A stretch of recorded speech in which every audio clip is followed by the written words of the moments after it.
तो हरि पूर्व जन्म के पुण्यों को जब उदय हुआ तो कोई पूर्व प्रेरक रघुवंश विभूषण परमात्मा हृदय में प्रेरणा करके आपका कल्याण चाहता है, परमात्मा आपका हित चाहता है। कौन सा पिता है अपने बालक का अहित चाहता है? कोई ऐसा हो सकता है? हो तो नहीं सकता ना। तो भगवान हमारा जो परम पिता है, हमारे पिताओं का जो पिता है, वो हमारा बुरा चाहेगा? वो भी हमारा हित चाहता है, भला चाहता है।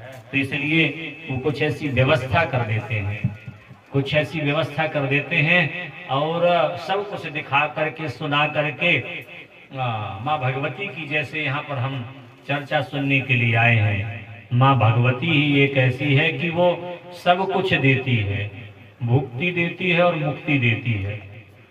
जो भी संसारिक वस्तुओं की आपको आवश्यकता है उनको भी दे देती है और आपको मोक्ष भी